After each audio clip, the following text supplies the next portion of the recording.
تهاني الحب تسبقنا.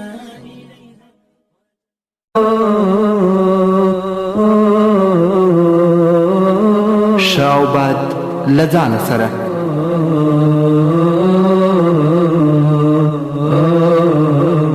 شاعر رحمت الله رحمتی.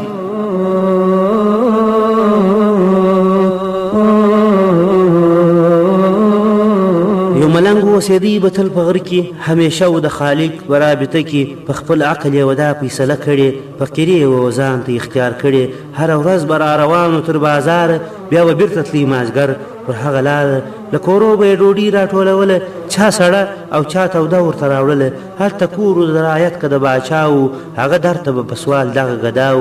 ملنګ دا خبر کوله هر انسان ته که څوک ښه کوي که بد کوي یې ځان ته که بیا ورکړله ډوډۍ که بیا ور نه کړه د غریب به ورته هغه خبر وکړه د باچا لور به ټکۍ ورپخوله هره ورځ به ملنګ وړل بیا به یې خوړله دې غریب دعا غوښتله ملنګ و د پلار په کور کې ډېره نه پستنګه خو ملنګ ورته هغه خبر کوله دې په تمه د دعا ورپخوله نه ملنګ تر دا خبره ورتېرېږي نه د دې د دعا تمه ځنې خېږي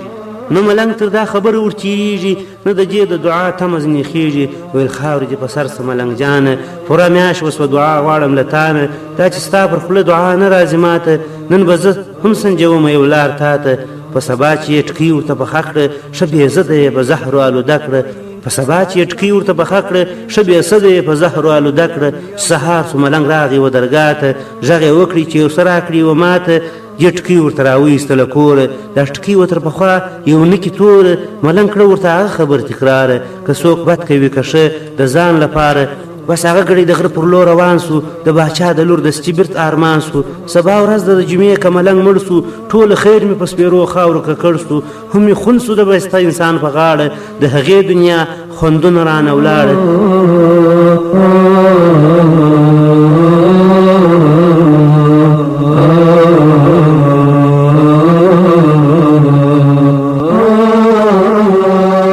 د جمعې په ورځ ملنګ نکړي بازار ته ګرده ورځې عبادت کوه بادار ته د تقدیر کارونه چا ته معلومیږي چې څه کیږي څنګه کیږي کله کیږي د باچا وزیر زامن سره یاران و همیشه تله په میله ډېر سره ګران و دا جمعه په نیت د ښکار غره ته رئیس و یو له بله په سلا سره راضي سوه ګرده ورځ یې غره کې تېرې کړه پریشانه ښکار یې نه کړي پیدا ډېر سوه سرګردانه لوږې زور وکړي پر دوارو را رئیس و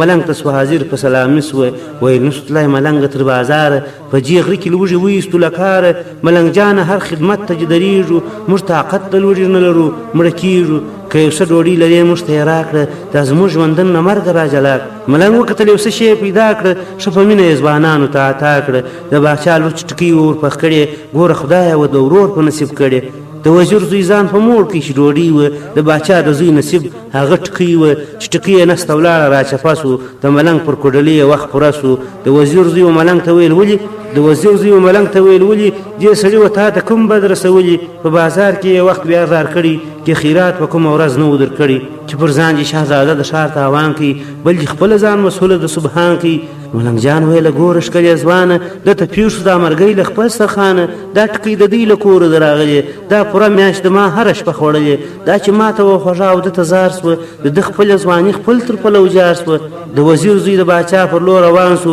له ډېر وخمه یې وجود ټول په لړزان سو چې دا غم به تر باچا څنګه ور وړمه ځان به څنګه له دې غمه خلاصومه سړي ټول حال باچا لره بیان کړي د ده زوی یې پر ملنګ باندې تاوان کړي. باچا غږ وکړي پر خپلو خادمانو چې ملنګ ما ته حاضر کړي ناظمانو یو ملنګ دونه قدرت څنګه پیدا کړي چې ښایسته زوی د باچا یې نیمه خوا کړي دلته لور سوه د باچا به خبرداره ځان یې ورساوه ژر تر خپله پلاره ویل پلاره دا خو پړه د ملنګ نه وه ملنګ نه سو مړ د ورور مې ورځ پوره وه لنګ ملنګه وم بیخي په زړه داغلې دا ټکۍ په زهرو ما وه ورلړلې ما به هره ورځ ټکۍ ورپخوله خو ملنګ به دعا نه راته کوله ده به دا خبر کوله راته پلاره شا او بد کوي هر څوک د ځان لپاره هغه پنځه نن و ما د تجربه سو زما ویشتلي غشي زما زړه ته راسته سو چې کرې یې بس ریبې به یې متل دی د خالق په لاس د هر سړي اجل دی هر سهار چاته پېښېږي د خپل لاس د اجل ملکه تل راځي له پاسه مننه.